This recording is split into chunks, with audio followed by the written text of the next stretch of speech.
bien, le 5e concours des gamets du monde est à présent terminé et nous sommes à côté de la table du super jury qui est en train de sélectionner le vin qui obtiendra le titre de meilleur gamet du monde.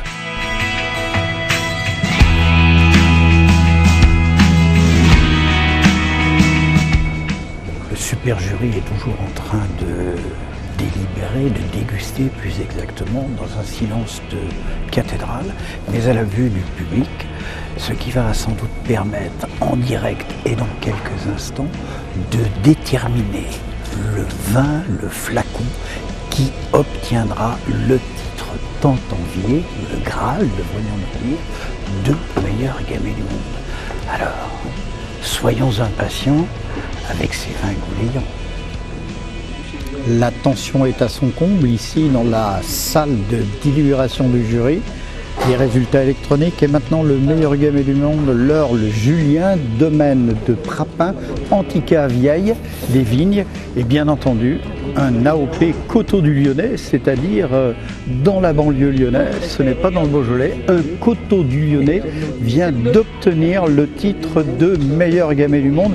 Mesdames et messieurs, je crois qu'on peut applaudir.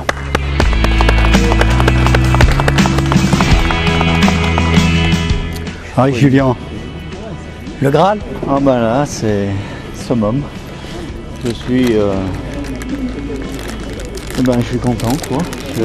Il n'y a qu'un mot à dire, c'est mon gamet, j'y tiens énormément et donc la main du vigneron que je suis, finalement je trouve que ça me représente bien parce que C'est surprenant quand même de voir arriver un Coteaux du Lyonnais en première place à quelques encablures. C'est un gamet. C'est un gamet, j'entends, mais je veux dire, on n'a pas l'habitude de ce genre de zone géographique. C'est une zone géographique qui a quand même une histoire très grande, 2000 ans d'âge, faut dire ce qui est, et avec des vignerons qui tiennent énormément au respect donc de leur terroir, de leur sol. Entre autres, je dis pas ça parce que je suis en agriculture biologique, que j'ai des démarches en biodynamie aussi, ça fait des années d'expérience et j'essaye de m'appliquer sur beaucoup de choses et c'est une récompense. C'est une propriété familiale à la tête de 5 générations. 5 générations. Voilà, avec une fille qui est dans la continuité, on va dire, qui affirme son expérience dans le sud de la France, dans le Languedoc-Roussillon, et qui a ses années d'expérience aussi, elle, avec BTS Vitéonologie, et puis une formation, une licence à Suze-la-Rousse. Et puis elle a été voir aussi des pays, l'Australie, Nouvelle-Zélande, et puis donc c'est l'ouverture vers le monde, quoi. On la retrouve, oui, bien sûr. Puis on la retrouve un peu dans le domaine, justement. Henri. Je dédiais cette cuvée, entre autres, à ma fille, parce que elle a fait toutes les vinifications avec moi, et avec une apprentie aussi.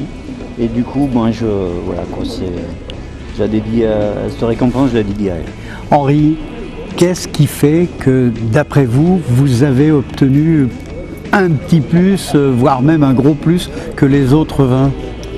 Moi, je vais arriver à dire la culture, la vinification, l'amour que vous portez à ce vin? L'amour, il est indispensable pour amener en finale un produit digne de ce nom. Après, moi, je pense qu'il faut aussi des fois revenir sur des méthodes ancestrales, des méthodes de tradition. Vous voyez, c'est une cuvée qui a macéré pendant 20-25 jours et qu'on s'est vraiment appliqué dessus, on y a mis du temps, énormément de peine, de cœur à l'ouvrage. De cœur à l'ouvrage. Voilà. Henri Julien, merci, bravo.